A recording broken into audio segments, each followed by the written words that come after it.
Hello everyone, welcome to Charlie's Toy Box. Today I'm going to pull the carburetors off the bike. Some of you are going to wonder why, if you saw the last video, how good the bike was running, and carburation was perfect. But once I pull the tank off, I'll show you why I'm doing that. So let's get started on here. First thing I need to do to remove the fuel tank is disconnect the fuel lines from the carburetor. That way I'll just leave the lines on the fuel petcock and set the fuel tank aside.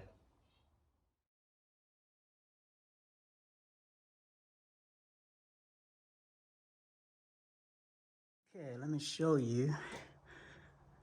Let me grab a pointer here first. Show you why I'm moving these carbs around. You notice the number one carburetor, you've got the fuel screw right here on the left. Number two carburetor, it's missing. It's sitting on the right side. And then the number three carburetor, it is sitting on the left again, a bit blurry there. So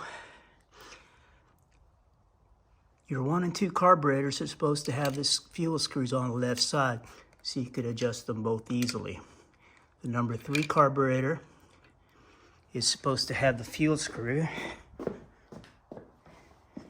The fuel screw on the number 3 carburetor is supposed to be sitting out here, so you adjust that out. And another thing, this middle carb, which is the number 3 carburetor, it also has the vacuum port for the fuel petcock to operate off of. That's the only one that has a vacuum port. So, I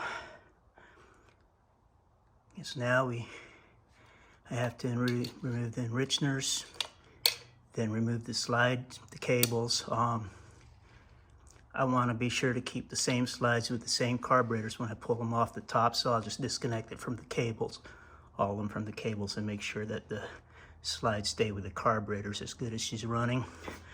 I don't want to mix and match them, so that's next.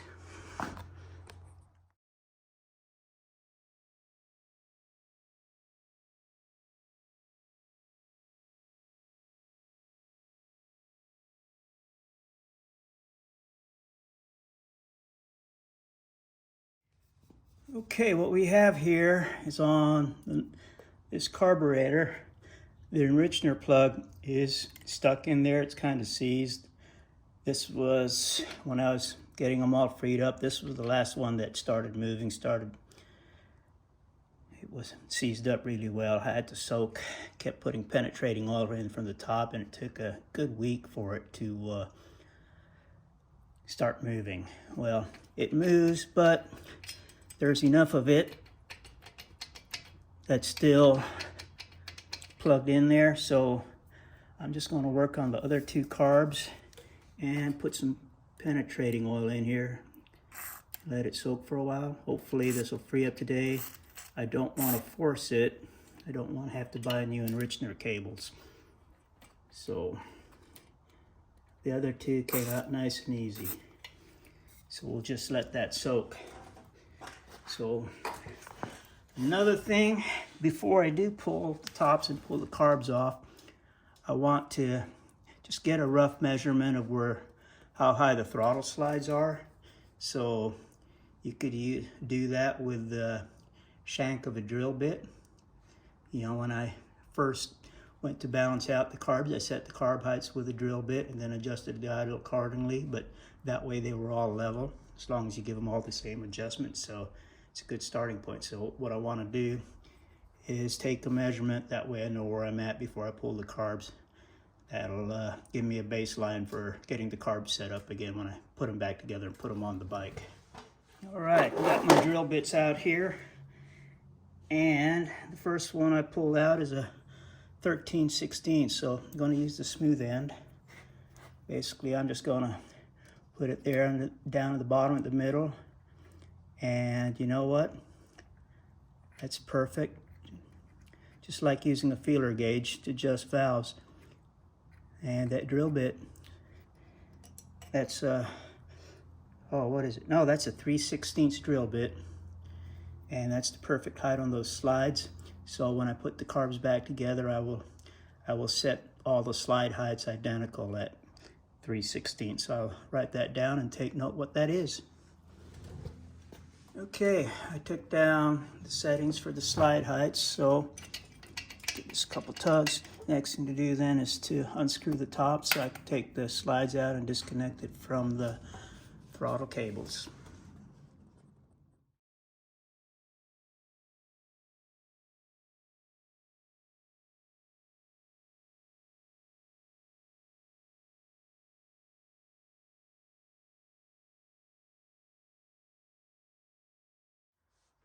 Okay, got all the slides pulled out. This one I slid back in because, oh, that's still stuck, so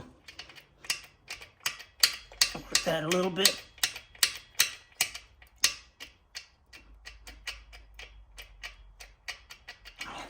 Hope that releases soon. So anyways, I'll go ahead and remove the other two carburetor bodies off the motor.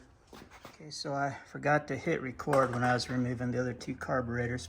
Basically just loosen the clamps and slowly turn them side to side, wiggling them out. That center carb's a little tighter because really got to turn it almost upside down to clear the neutral switch.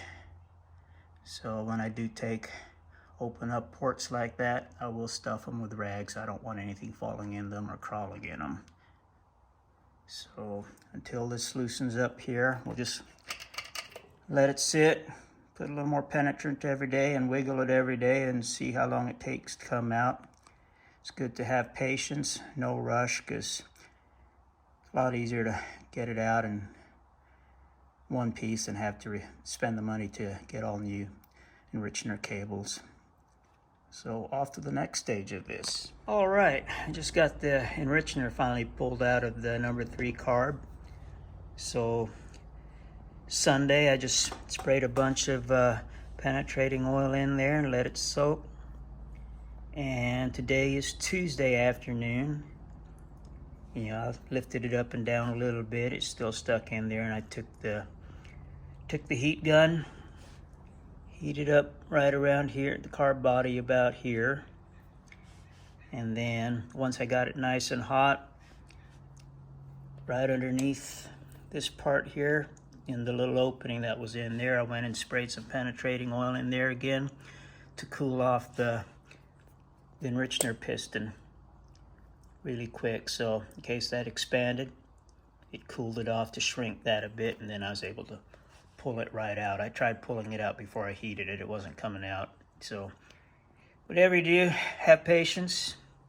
Don't try to rush it. Don't force it, because you're just going to break things and have to replace parts. And I definitely didn't want to break the cable with the enrichener piston in there. Otherwise, if you can't get it out, you're looking for another carburetor.